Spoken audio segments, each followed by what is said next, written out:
a lot of things have been happening, a lot of moving parts in this ever crazy world that we live in. I've been told I have a really nice whisper voice, and tonight we're literally going to sit here for I don't know how long, but we're gonna sit here and we're going to ramble and talk about different things of interest. But before we begin, if you do like these kind of videos and this concept, then smash the like button for me so I can know that you guys are feeling this. I think we're gonna have fun tonight. I can't lie, I got some pretty interesting spicy topics for us for discussion. So look, yeah, however you enjoy ASMR videos, whether you like them to fall asleep to, whether you like them to just relax to, put them on in the background. If you make coffee, you make tea to watch ASMR videos, hey, do your thing, right? But just sit back and enjoy this one. I think that one of the biggest things in the world right now, especially in the Western world anyway, is the whole Twitter fiasco, the Twitter drama. Now, if you have no idea what I'm talking about, or you just want to hear me explain it, here we go. So, not so long ago, literally around the time that I made my Elon Musk video. If you haven't seen it, then watch it after this video because it's pretty cool. But around that time, Elon Musk actually... So you know what, I'm gonna go through the whole story because it's actually quite interesting. So what ended up happening was Elon Musk bought like a share of Twitter, like 8.9% share in the company, right? And this happened to be the largest share in the company. Elon went to his first board meeting and he realized that he didn't have the driving force, the power that you would assume would be associated with the largest share in the company, which makes sense, right? It's like buying a phone and then you can't really call anyone or text anyone. It's not under your own volition, like you're answering to someone else, but it's your phone and you paid for it, right? Very strange.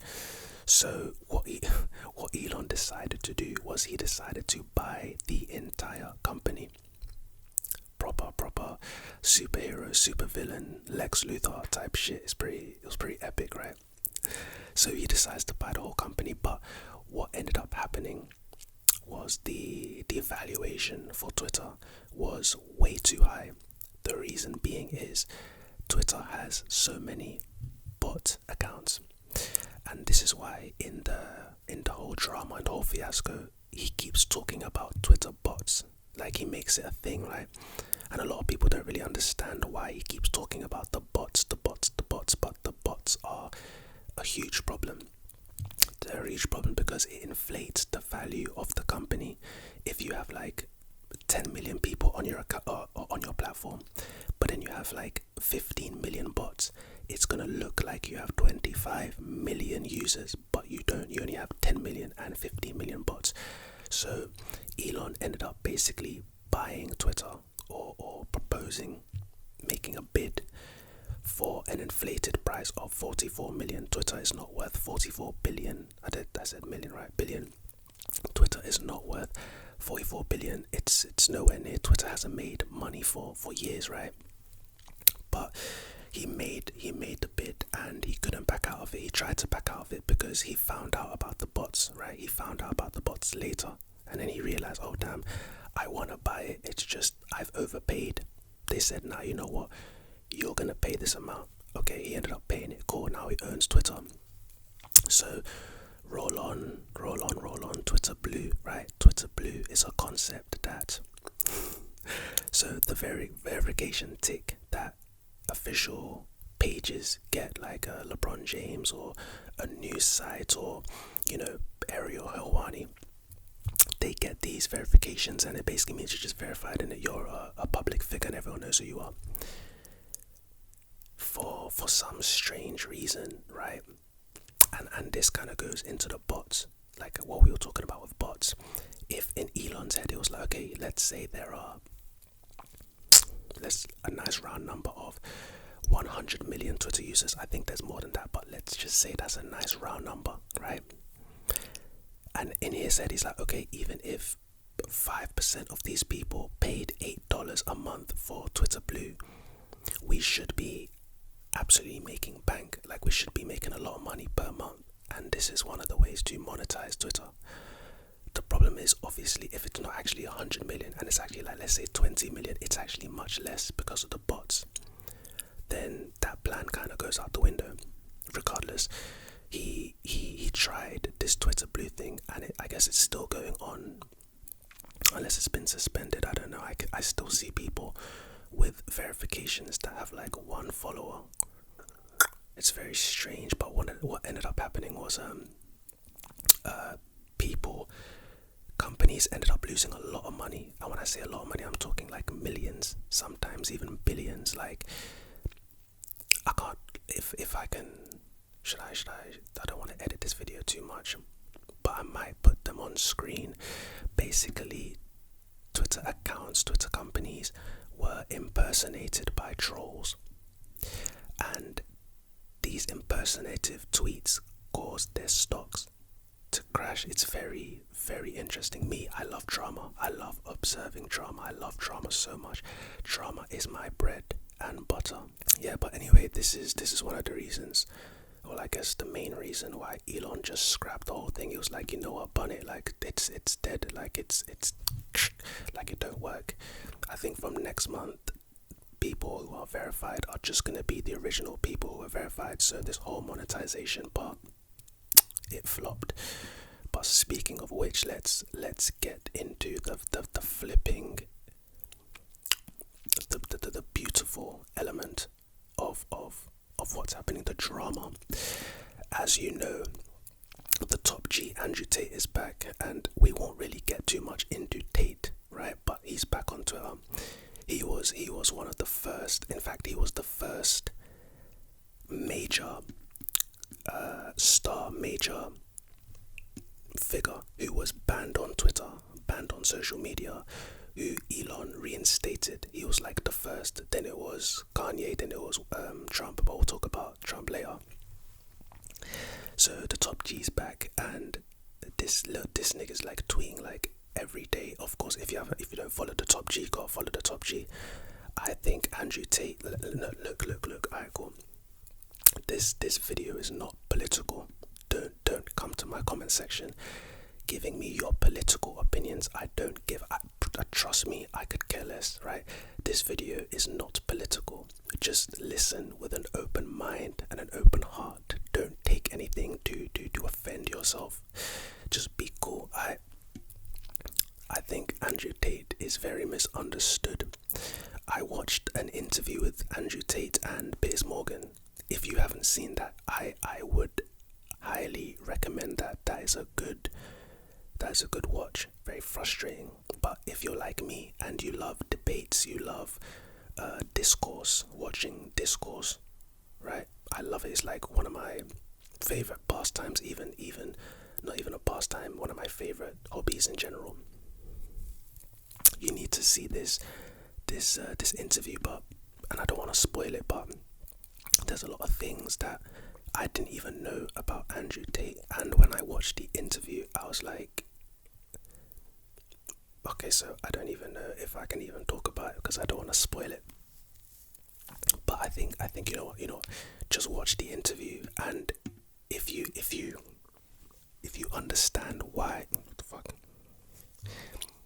If you understand why I think he's vastly misunderstood, then come back to this video and comment and let me know in it, because I can't lie, before the whole Andrew Tate thing blew up, I didn't even know who the guy was. I heard about him, but I didn't really care to search him up. But ever since that interview, I just did a lot of Googles and a lot of research, and the guy, anyway, it's just very interesting. Now look, Trump is back. The hashtag bring back Trump was trending for time, and I was part of the hashtag Trump needs to come back, bro. like 6ix9ine, in 2017 when 6ix9ine was just going crazy. Like, he was the highlight of social media. This was way before TikTok and all this shit right now. But 6ix9ine was the highlight of social media. He was the highlight of Instagram. The ultimate internet troll. Like, this guy was, not only did he make bangers, like 6ix9ine made some really good music, that's not really debatable, but he was also very entertaining with the 9 Trey Bloods and Shotty and that. Hold tight, them man are holding a sentence, I can't lie, that's crazy. 6ix9ine, he snitched on them still, but they had sex with his girl. Like, that's tough. Question: what would you do? You watching this video, what would you do if your friends, you were all involved in criminal activity, yeah, and your friends had sex with, like, they beat you up, they kidnapped you, they did all kinds of shit to you, and then they had sex with your baby mom, your girlfriend, and then you all got wrapped up in some legal stuff, and lawyers tried to get you to flip. Would you flip? Let me know. But yes, Trump is literally, he Twitter and social media needs Trump.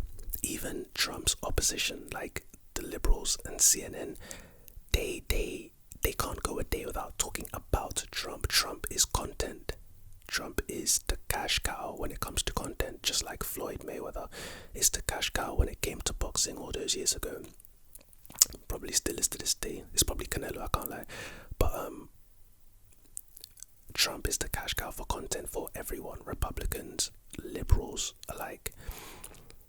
But you know what's crazy? I don't know if you guys know this, but Trump has he started his own social media company called Truth Social.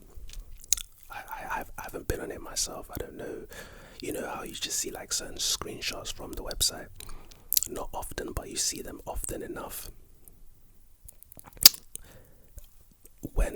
Before Elon reinstated Trump, speaking of which, Elon basically made a poll on Twitter and he said, yo, if you want Trump to come back, whoop-de-whoop-de-whoop, vote yes. If you don't want him to come back, vote no. What did you vote, by the way? Because I voted yes, of course. But where was I? Yeah, when Elon did this, I was like, bro, there's no way this guy's coming back to Twitter, because he quite literally has his own website, like his own social media platform that he's promoting, and he's trying to get as many people on as possible. Why would he go to, at this point, competition? It wouldn't make any sense. So basically Trump the other day came out and said, nah, I'm not going back on this. Elon needs me more than I need him. Twitter needs me more than I need it. Like, whoop.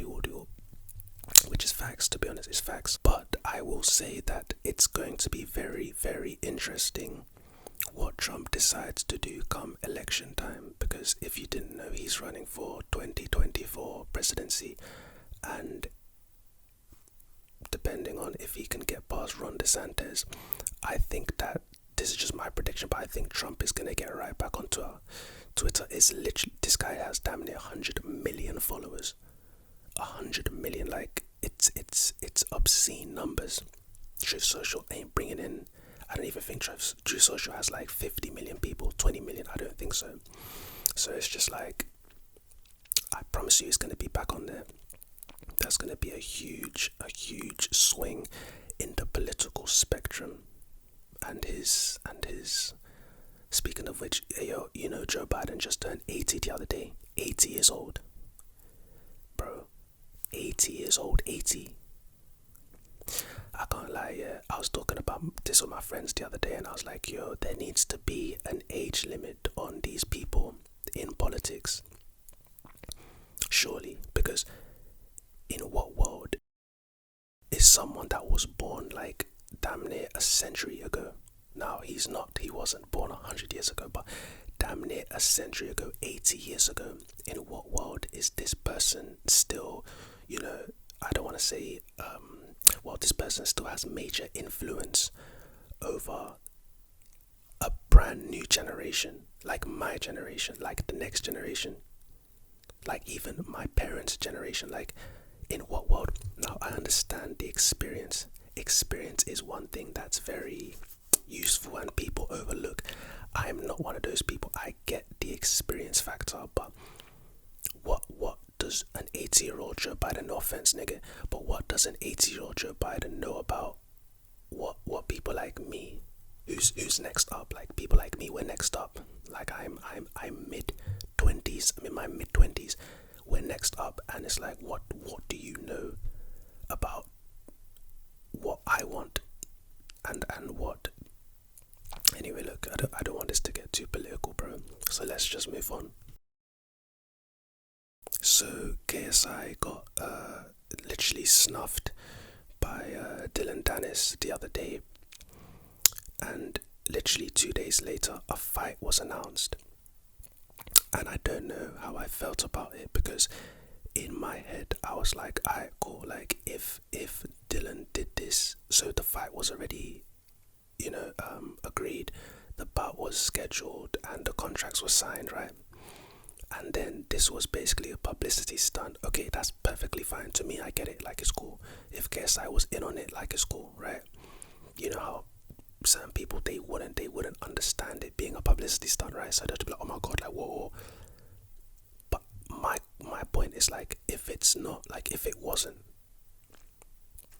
and Dillon literally just punched him in his face, smacked him in his face, and Dillon got a fight out of that, it's like, what kind of precedent are you setting for yourself, KSI?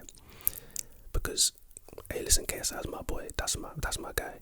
But it's like, yo, like, if Dillon punches you in the face, right, and then in literally 2-3 days later, he has a fight with you, right? It's like you're literally setting yourself up to just be attacked by people for no reason other than the fact that people want to fight you for the payday. Because don't get it twisted, in terms of this YouTube boxing stuff, JJ is like the cash cow. It's not Jake, or we're gonna get onto Jake Paul in a bit, but it's not Jake. It is still JJ. Do you see what I'm saying? So it's like, if it wasn't staged, then you put yourself in such a strange position.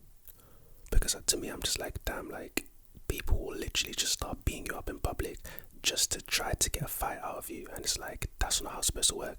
Let me put it to you like this. If you guys don't believe me, let me put it to you like this. A few years ago, literally 5 years ago, it's a long time ago now, but there's a UFC fighter called George Masvidal and the current UFC welterweight champion named Leon Edwards, right? George Masvidal one day was doing an interview backstage when Leon Edwards walked past with his crew, and Leon asked George a question, and George was polite, like he answered the question, and then Leon told him to shut up. So of course, being a fighter, being a man, George Masvidal felt disrespected by that, and he was like, hey yo, what did you say? So he walks up to him, hands behind his back, but as soon as he got up to him, I guess he felt threatened. So he punches Leon 4 times in the face, busts his eye, I think it was his eye, like he was bleeding. That's where the notorious 3-piece and a soda came from. Now, in the fight business, one fighter assaulted another fighter. They clearly don't like each other, right? But you know why Dana White and the UFC couldn't make that fight? Like, they couldn't schedule that, like, right away. It's because that would set such a bad precedent. Okay, let's say I want to fight this guy. Let's say Conor McGregor, the cash cow of the UFC. At the time, he definitely was. I want to fight Conor McGregor.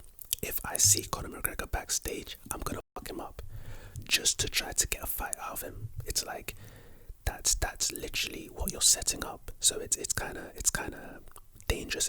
It's a dangerous game to try to play. And Dana White and the UFC, Hunter, they knew this, which is why they never set up that bout. The bout was set up like last year. It fell through, and then Leon actually waited, got his title fight, and then knocked out Kamaru Usman. We're gonna get onto that because it's heartbreaking, right? But yeah, it's like, in terms of KSI, it's like, damn, I hope this was staged. I really do hope it was. The slap, the punch didn't look legit. Like, it's something that if someone did that to me, I'm like, okay, you weren't actually serious. You were literally right in my face and you did nothing. So it's like, okay, maybe it was, but my boy, mate, if it wasn't, I ain't gonna lie, bro. Like, you might have just set yourself up, bro. Speaking of Jake Paul, right? Jake Paul and Dana White, Jake Paul in the UFC. Let's just talk about Jake Paul for a few minutes, right? Jake Paul. I don't know if you guys like Jake Paul. I don't necessarily like or hate Jake Paul, but I do respect what he's doing. I know a lot of people are like, oh man, like you're a bum, you're a shit YouTube boxer. Why don't you fight this person and this person and this person so they can knock you out and then stop your hype train? I'm like, bro, like, I know you're pretty much only saying this because you don't like Jake Paul, but I think what Jake Paul is doing is actually very respectable, right? Jake Paul is actually fighting fighters. You see, for instance, right, in the sport of boxing itself is very strange, and what I mean by that is you can have a fighter who is 30-0, right, but he's the champion, and then you have another fighter who's 20-0, and he's also a champion. But it's like, how can they both be undefeated and they're both champions, but they've never fought each other? Now, of course, like, there's all kinds of belts. There's WBA, WBC, IBF, WBO, like, there's Ring Magazine, like, there's a lot of belts, right? But like, forget the belts, just the sport of boxing. They give you really easy opponents. They build you up, and then they get another person, give them easy opponents, build them up, and then the prize fight, the clash between those two titans, 30-0, 25-0, an O's gotta go, someone's gotta lose their O, put them together, that's gonna sell. Like, that's how the sport of boxing has been operating for years. So what Jake Paul is doing is actually the exact same thing every boxer, damn near every boxer does. No boxer's gonna be 3-0 and for their fourth fight they're gonna fight the champion, they're gonna fight this really tough opponent. It doesn't really work like that. Maybe in the UFC is one of the only businesses that actually does that, right? But in boxing it doesn't work like that. But it's crazy because, like, when Jake Paul does it, it's as if, like, people just lose their minds. But Jake Paul's not just doing it with anyone. He's literally doing it with actual fighters. Anderson Silva was a fighter. Ben Askren, he's not a boxer. He can't fight, but he's a fighter, right? Woodley, the welterweight champion for how many years? He knocked him out cold. Like, these things are not, they're nothing to, like, scoff at, like, oh, it's nothing. It's like, damn, like, people don't really be respecting the boy, and that's big, that's crazy. I do respect Jake Paul. Now, in terms of Jake Paul's beef with the UFC, I've thought about this for a long time. This actually pisses me off. Like, it irritates me. And the reason it pisses me off and irritates me is because, okay, so if you don't know, Jake Paul's basic thing is, UFC fighters don't get paid enough by Dana White and the UFC. And he keeps talking about this, right? The reason it pisses me off, though, is like, first of all, you'll never see, name me a top fighter in the UFC, a top fighter who's ever complained about his wages, like his pay. Name me one. Izzy Adesanya has never complained. Kamaru Usman never complained. Francis Ngannou never complained. Stipe Miocic never complained. John Jones never complained. Like, all the top level guys, Conor McGregor never complained. Jorge Masvidal never complained. The top dogs have never complained about what they're getting paid, right? But it's as if people, the fighters who are not of the caliber of those guys, right? Like, let's say you're an average fighter, they get paid average salary, right? And then in their minds it's like, oh man, I should be getting paid more. I should be getting paid what Israel's making. I should be getting paid what Masvidal's making per fight, Volkanovski's making. And it's like, if for instance, when Jared Cannonier came out and said this, I was like, my boy, like, when you say the name Jared Cannonier, who knows that name? You walk into a supermarket, you say Jared Cannonier, who knows that name? Now walk into there and say Conor McGregor, Israel Adesanya, George Masvidal. My point is, to get paid the big bills, you have to put the butts in the seats. You're not just gonna get paid, right? if Jared Cannonier was to go to Bellator, to BFL, to boxing, like he just boxed someone, he wouldn't get paid more than he's getting paid at the UFC. He's getting paid what he's worth, but for some reason, like Jake Paul, I don't want to, he's not a teenager anymore, but a young nigga, right? He comes into the business not knowing anything about the business. The UFC is one of the most, well, the UFC is the most successful MMA organization in the sport of MMA. And he knows nothing about how they got there. He knows nothing about the actual business, but he comes in there telling them, yo, you're doing this wrong. You're doing this wrong. Do this better. You're paying them less.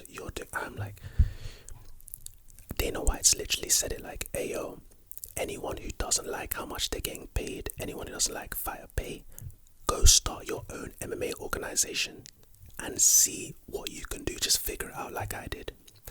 And I'm like, Habib has made Eagle FC, Bellator exists, One Championship exists, BFL exists. Like all of these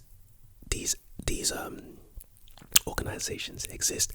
Yet the UFC, if you were to fight in the UFC, you're gonna get paid the most amount you could get paid, especially when you're at the top of the game. And I'm like, in what world do these people have the right? Not the right, but the right to even complain about it. Like I said, it's never the top guys that made it to the top to complain, because they're fine with how much they're getting paid. They're absolutely fine. If Izzy were to go to box, he would get paid a lot of money. Izzy were to go to PFL, Bellator, he'd get paid a lot of money. But I'm like, someone like, bro, hey, this is just my opinion. Maybe you can convince me. Let me know what you think. And maybe you could convince me, but I doubt it. Cristiano Ronaldo and Manchester United are finished. It's toast, it's history. Now let's talk about this real quick, eh? So the season that Ronaldo came, he scores 18 goals, right? And even though that's a decent enough goal tally, I think it was like 24 for the season, even though it's a decent enough goal tally, it was like, okay, you scored, right, 18 goals in the season, that's good, but like a lot of your goals came in bunches. Like you score like 3 goals against this really bad team, and then you score 3 goals here and 2 goals here, but like in terms of consistency, it wasn't the best. And that's what a lot of Manchester United fans, pundits, rival fans were saying. Cool. The season after that, you're not playing at your best at all, not even close, right? In fact, Manchester United, now I support Arsenal, so you know that I have no dog in this race. I don't really care about Cristiano Ronaldo, and I don't really care for Manchester United. I'm just looking at what I'm seeing, and I'm telling you what I'm seeing. So you have a team like with numbers, and you can see the numbers. When you don't play, the team wins more games and they score more goals when you don't play. Okay, you're Cristiano Ronaldo, you have an inflated ego and you don't like that. That's fine. You decide to play, well, you don't decide, but you have to play Manchester City, and you're getting absolutely pammed, 4-0 down at half-time, it's peak. After the game, Erik ten Hag comes out and he's like, yo, the manager for Manchester United, Erik ten Hag, he comes out and he says, yo, like, the reason I didn't put Cristiano Ronaldo in that is because I didn't want to disrespect, man. I didn't want to, what was Cristiano Ronaldo going to come on and do? We were like 5-0 down at the point. He wasn't going to come on and score 5 goals to make it 5-5. We were out the game. That's very understandable. Cool. So, bring on Tottenham Hotspur, the ops, the enemy. They come to your ground and you absolutely smoke them. Manchester United absolutely smoke them, the best performance of the season, and that includes the win over Liverpool, which in my opinion was the best performance, and actually the win over us, that wasn't the best performance, but you guys got the result, so good on you, right? But Erik ten Hag decides to bring you on as a substitute, bring on Ronaldo as a substitute with like 10 minutes to go. Ronaldo refuses. Now look, a player of Ronaldo's caliber, even I can understand why that would be disrespectful. I can understand why Ronaldo felt a way about it, right? I have no gripes with Ronaldo. Even feeling a way, I have no gripes. But what Ronaldo decides to do is, now everyone who knows OT, Old Trafford, the tunnel is not right next to the bench. So normally in football, you have the two technical areas here, and my face is the tunnel. So the teams here and the teams here can just go down the tunnel. But in Old Trafford, it's like an old school setup. The bench and the technical areas here, and the tunnels are here. So you literally have to walk all the way, damn near like half the length of the pitch just to get to the tunnel. It's the 89th minute. Ronaldo decides to do that journey. He makes the walk all the way to the end of the tunnel, and then he walks down it. And it's like, in your best team performance of the season under this new manager, you couldn't wait, clap the fans, and then leave.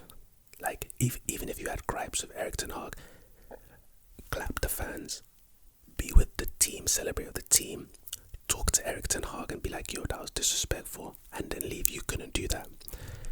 Instead, you decided to, we had our best performance, but I wasn't involved. So fuck all of this. I'm leaving. And when I say leaving, I'm not just going to the changing room. I'm leaving the entire ground, like I'm going home in my car. So as a rival fan, as a person looking in, I can totally understand why people were pissed at what Ronaldo did. The United fans were pissed, because if he did this at Arsenal, I would be so pissed, heated. The performance of the season against third place Tottenham, and we're all talking about Ronaldo again, and this guy didn't even play. Then he comes out, drops that bombshell interview with Piers Morgan, and in my head I was like, yeah, like he's smart for this, because this just means that he wants to leave. The guy's on fat wages. He's on like 400k a week. Like, no one can actually take on those wages. The only way he was going to be able to move and find a new club is if they were to terminate that contract. Like, he's not on those wages anywhere else. Maybe Chelsea. Maybe. Because Chelsea wanted to take him on in the summer, innit? Todd Bowley was like, yeah, let's get Ronaldo for the commercial, for the marketing, for the monetization. And Thomas Tuchel's like, nah bro, like chill, that's not my guy, I need Aubameyang. And then they fired Tuchel anyway. It's funny. What's happening to Chelsea is absolutely hilarious. But yeah, like, it comes out today that, United have cut ties with Ronaldo. Like, he's leaving with immediate effect. He's no longer part of the squad. He's no longer part of United at all. So after the World Cup, he's gonna basically decide his next club. Probably be a free agent until January. The January transfer window opens and he'll sign for someone. But it's all very mad. And then on top of that, the Glazers, the owners of Manchester United, really, really, really terrible owners. They decided to sell the club. Literally the same day that it's announced that Ronaldo is being, cut ties with, released, I guess. The Glazers sell the club the same day. This is gonna be an absolutely historic day, historic few weeks, historic few months for Manchester United, the football club, and it's glorious to behold all the drama. I'm not gonna lie. The price on the brick is going up. I've said this like 1,000 times on this channel, and it's true. I used to have a pack of chicken that I would eat and I would buy from a place called Lidl. It's like a supermarket. And first year of uni, this was like 5 years ago, this pack of chicken cost £2.65. Last week, this pack of chicken costed £3.09. And today, this pack of chicken, my favourite pack of chicken, bear in mind, now costs £3.49. Now, listen, I don't mind, but I'm not really bothered. I mean, a 40p increase is not that deep. Even if you buy 3 packets, it's like £1.20. That's not that bad. But it's like, bro, the price on the brick is absolutely going up. Last year, in my home, I pay for the gas, which was a horrible decision on my part, but it is what it is. Last year, every single day, it would cost around £3 or £4 to heat your house and to warm your water when you use your stove. All of these things, £3 to £4. Now, a year later, it costs £10 to run your home for one day. That's over £300 a month just on gas, not electricity, not rent, not all of these things, just gas. The price on the brick, this inflation, what makes it worse? Like, the amount that people are being paid in terms of salary from their jobs, it's not increasing with inflation. And I guess that never happens, right? But it's like, how is a person supposed to, mashallah, I'm comfortable, like I'm fine, but how is a person supposed to, how are people meant to survive, And it's kind of crazy, because apparently next year is going to get even worse, and possibly the year after it's going to get even worse. And I'm like, bro, at what point is there going to be like a revolution or something? Like, how a man's supposed to be paying £15-20 a day to heat their house? How? It's not even possible. It's not even fathomable. It's kind of crazy, but